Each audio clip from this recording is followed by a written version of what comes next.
Hey guys, welcome to my channel. My name is ReadingBear and I hope you are ready for some more stories. And today, we'll take a look at some new entitled people content. If you enjoyed my content, please don't forget to subscribe to my channel and post some bear emojis in the comment.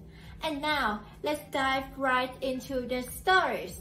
The first story is titled, HOA neighbor cut down my ancient orchard and built a legal garage on my land. My grandparents had bought a very large property without much idea of what to do with it. They didn't want to farm on it but felt like it would be a waste to just let it sit there. So that was when roughly 100 years ago they dedicated a good chunk of the land into making an orchard. The first few trees grew and many more after were getting planted every year. At this point they covered almost all the spare land that wasn't being used. Even better, there was a little building near the back edge of the property that they would make jams out of the fruit and sometimes store things. There wasn't a fence in the back and in fact they became really good friends with the neighbor who lived on that property. The building had actually been built in a way that it was technically on both sides of the property and the neighbor's late father had used to use for carpentry. He didn't mind it becoming my grandparents and used for preserving fruit. They had always thanked him with free jam and that was a tradition that continued once both my parents and neighbors' children took over the property. Jump to modern day and I am keeping up the tradition of the family by working on the orchard and I love it. My parents are getting a little older and we are at the point we sometimes get people to come help during harvest season so we can get to everything. The son of old neighbor died, and his property had went up for sale. My parents thought about buying it and expanding, but the more we thought about it the less it made sense.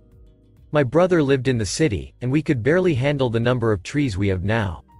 Enter the main antagonist of this story, evil neighbor Karen. Right away we knew that we were going to have problems with her. Everything was a complaint, from how early some neighbors got up and tended up their chickens to how she complained she couldn't build a pool on the property. There were some local rules about it and the fact that the ground couldn't handle it or something. I never really looked into why pools aren't allowed to be built here. Finally, her cycle of complaining came to us in our orchard. She complained so many times about our trees and how disruptive to her property they were. You are reading that right, the trees that do nothing but sit there and grow wonderful fruit are somehow disruptive. The main complaint is that the leaves will eventually fall off and get into her property. So, she is actually complaining about something that has not even happened yet. Side notes that when it does happen I make sure to rake all the leaves no matter which side of the property they seem to blow on. Finally, she is mad about the building that is on the border of the two properties and wants it removed. The thing is that since it is over a certain age you can't actually remove a building like that without a permit from the town. We were not about to let her bully her way into destroying something ancient. I understand that it was slightly on her property, but the way she was carrying on about everything got her on my bad side. That was when things started to mysteriously happen and couldn't just be coincidence. The trees that were closest to that property edge seemed to suddenly get sick and start to die. I found some weird holes near the bottom of the tree that looked like it was made with a drill. I could only guess she was drilling something into the tree that would cause it to die. I had no proof of that though and couldn't get her. Also, some jam went missing and I had to put a lock on the building's door to stop what I really think was her from stealing. Finally, one day when we were all out and going into the main part of town to sell a bunch of jam, she did something I never thought she would. When we came back the building was totally gone and everything we had in it destroyed. In its place was concrete and the frame for a structure. After a few more days we found that she had built herself a garage right where that beautiful building used to be. My family was angry, not because of the material things lost, but because the whole orchard is like a family memory, and she just tore it down. I wanted to get some major revenge and I knew that I was going to get it. She got away with destroying trees and stealing jam, but there was no way she was going to find a way to not get in trouble for this. I started doing my research, which is when I found out about the law regarding destroying old buildings and went into town to see if she had gotten permission. It turns out that the town had no idea she had done this, and the building was in the records as needing a very specific permit. That thing wasn't easy to get and required an inspection that said it was a hazard and had to come down. I let them know that it was torn down and a new garage was built right on the remains. Let's just say that Karen was in for a huge surprise when the town started going after her with all kinds of fines. She never even got permission to build a garage either, so she was hit with one for that as well. At this point she had over $200,000 worth of fines for destroying the building and having a garage put up without getting any type of permit. My town takes both of those things very seriously, and things didn't stop there for her. I had put up cameras and caught her messing with my trees, which added another fine for destruction of private property. If that wasn't enough, there is one last piece of revenge that is the cherry on top. The land shows that her garage is built on what she thought was the property line. The thing is, it is about 75% on our land, and since it isn't old, it follows much different rules. We have the majority and are the only ones that need to file for a permit to have it destroyed. So not only did she have to pay all of those fines, but at the end of a day she lost whatever money it cost her to build that garage. We didn't feel bad in the slightest, and she decided she was going to walk in and start to mess with a family that has owned this land for almost 100 years. That will teach Karen not everything bends to her will, and she isn't above the law. The next story is titled, Left Murder Scene Because My Manager Complained About Overtime. In a past work life I worked at a small newspaper where corporate insisted on paying me hourly, despite the job not being capable of being done in 40 hours. That, and anyone who knows the news industry knows that news happens more than just 9 to 5. It was implied that you just work when needed and don't miss deadlines. I did that for years. One week I ended up working over 100 hours. Lots of huge breaking news stories, and I was the only person working at that newspaper. I asked for 20 hours overtime pay, having worked 60 hours of overtime that week, and my regional manager refused because it hadn't been priorly authorized. So I told him from then on I work exactly 40 hours. And I didn't care what news happened after. I'd cover it my next workday. About 6 months go by. No major news missed, but a few things were later than they should be. Then another hell week hits. Several major car crashes, a school bomb threat, and Friday about 4 p.m. a murder. I head out to the murder scene. Get photos. Talk to an officer and am told an update is coming at 6:30 p.m. So I write up a very short piece with the info I had by 4:30, and at 5 p.m. I go home for the weekend. Readers and bosses reached out several times over the weekend. Readers I told we'd have an update on Monday, and that no one was scheduled to work the weekend. Bosses I ignored until Monday. He tried to yell. I pointed out it would have been unpaid overtime and it wasn't approved. By Wednesday they offered me a raise and put me on salary. I accepted, but left the job a few months later. The next story is titled, Only Company Projects on Company Property? Sure. While in college, I had a co-op semester in a shop environment with a small company. My position was a designer with their product development team, and there were not very many tools available to make things. We were expected to produce concept prototypes out of cardstock and Elmer's glue. When our first presentation was met with disappointment since they just hired this new intern to improve the quality of deliverables, referring to me, I decided to do something about it. Over the next couple of weeks I started bringing in my own tools from my personal shop. I had a whole menagerie of woodworking tools, automotive tools, my welder, and even a couple of my 3D printers.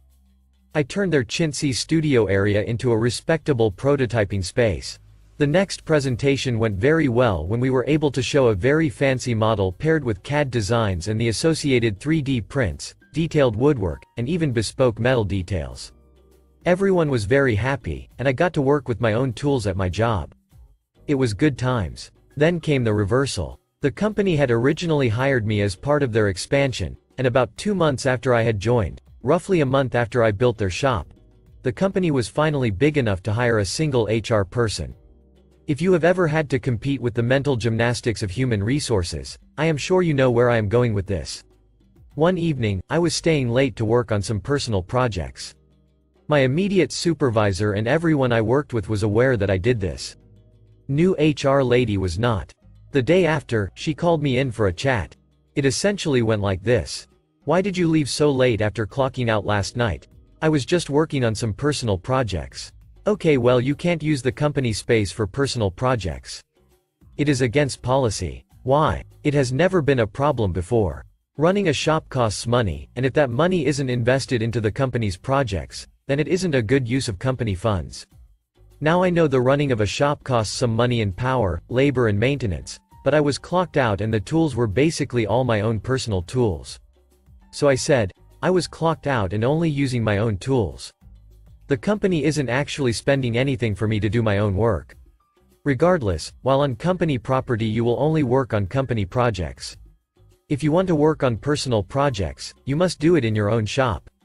I considered explaining how the shop is 95% all my tools and equipment, but I only had about a month left in my co-op before heading back to classes next semester, and I was planning on taking my tools back by that time anyway, so cue malicious compliance. I concluded the conversation with HR lady by asking for a transcription of her verdict in an email. I then waited until everyone had left from work the next day, then spent about an hour rounding up all of my tools and putting them in the back of my truck. I took them home, and the next day went into work to find my department in chaos. I was immediately called into my supervisor's office and sat down. My supervisor was a pretty chill guy, so he calmly asked why I cleaned out my stuff. I simply showed him the email from HR lady, and explained that if I can only do company projects on company property, then I will also only use my personal property for personal projects. He laughed a bit to himself under his breath, asked me to forward the email to him, and then dismissed me. For the next month, I happily glued pieces of paper together to make simple form models while the entire department fell apart. We were unable to complete promised prototypes for our biggest client, lost that client as a result, and I left the company for good shortly thereafter. If you are going to run a company, it helps to provide your employees the equipment they need to adequately do their job. The last story is entitled Man Gets What He Asked For. I work as a commercial property adjuster for an insurance company. I really like my job, especially helping clients through a rough time. You would be surprised to learn that even when going through a horrible event, most people are still very empathetic. For example, after the recent hurricane in Florida, I had people asking me if I was helping out with the hurricane claims and expressing empathy that while they were having a bad time right now, someone over there was having it worse. Not this guy. It was a Tuesday. He called not even 10 minutes after his claim was filed. When you file, regardless of how, online, with an agent, over the phone, you are always advised that we will call you in 24 to 48 hours. He doesn't even tell me his number, just tells me I just got his claim, and he needs to know what we are going to pay and when. I ask him for the claim number, which takes him a moment to find, and he keeps shouting orders and questions at me in the 30 seconds I am using to pull up his file. He berates me for not being able to tell him what he needs without reviewing his claim, and I just politely explain I have to review his file and put him on hold. I place him on hold and review the loss, which is a fire, and I see he is a cosmetic dentist. I take a look and see there were some people already there for cleanup. I get back on the phone and advise him what the procedure is and what we need to move forward with his claim. He gets annoyed that we can't just issue payment right there, and they're complaining he has to do his payroll and needs the money. I explained to him I can't pay him for the business income loss without proper documentation. Same thing with the damages. He rents his space, so we need a copy of the lease. The next day I walk into a few emails from him, with no claim number of course, and a voicemail as well demanding to know why we haven't inspected his unit yet when the landlord had someone out to inspect, and how the property management office is saying he is liable for the other unit's damages and they want to file through his insurance. I advise I can open up a claim on his liability policy and see if it is covered, but I can't answer that since I don't handle liability claims. He is once again demanding to know why I can't cut him a check for his business income loss so he can make payroll. I once again remind him I don't have the paperwork from him to process that yet. He proceeds to do this every day for the rest of the week. By Monday he has emailed me a few times and called me twice over the weekend. I call him back and reply to his emails explaining where we are at with the claim. He finally gives me the paperwork I need to forward to our accounting team to review for income loss. Tuesday I once again walk into 2 emails and a voicemail from him.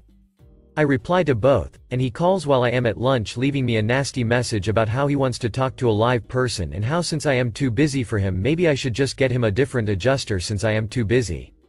Now bear in mind we usually are required to follow up every 2 weeks. Obviously sometimes we will call a bit more, especially in the beginning of the claim. But not every day. Well, today was my lucky day. One of the things he starts berating me about is how the contractor came out and said the damage was over a certain amount, so he had to send a more senior contractor out to assess it. I call the contractor afterwards and he gleefully tells me how much damage there is because he knows if it is over a certain amount, we have to transfer the claim to a different team, and he doesn't care much for the insured at this point either because the insured has been calling him multiple times a day as well. I note my file and email my supervisor who assigns it to a more veteran adjuster since it is over threshold. I advise the insured via email that due to his claim being so high it has to go to a different adjuster. My teammate who gets the claim is very professional but is not one to put with people who expect multiple follow-ups throughout the day. He just tells them the procedure and calls them when he has a follow-up, or if they have a question he responds right away.